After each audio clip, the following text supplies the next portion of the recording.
కొన్ని సందర్భాలలో మనం ఒక ధర్మ సంకటంలో ఇరుక్కుపోతాము. ఇది చేద్దామా వద్దా, ఇది మన వల్ల అవుతుందా అవదా, ఇందులో నాకు గెలుపు వస్తుందా రాదా అనే ఒక అన్సర్టన్ సిట్యువేషన్లో అందరూ ఉంటారు. సో ఏం చేయాలి, ఎలాంటి డిసిషన్స్ తీసుకోవాలి, జీవితంలో ముందుకెళ్ళాలని ఉంది కానీ మన వల్ల అవుతుందా అవదా అనేటటువంటి బ్రహ్మాండమైనటువంటి కన్ఫ్యూజన్లో ఉంటాం. అలాంటి సిట్యువేషన్లో మనం ఏం చేయాలి అని అంటే ఒక పేపర్ పెన్ తీసేసుకొని ఆ పేపర్ పెన్ మీద మనం రాయాలి.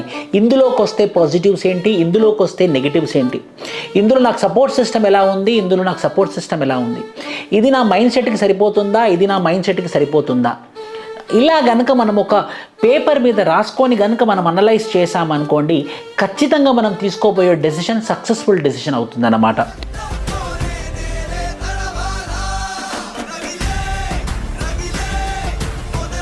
ఒకసారి మీరు కూడా నేను చెప్పినటువంటి ఆలోచనని ఇంప్లిమెంట్ చేసి చూడండి, ఖచ్చితంగా వర్కౌట్ అవుతుంది.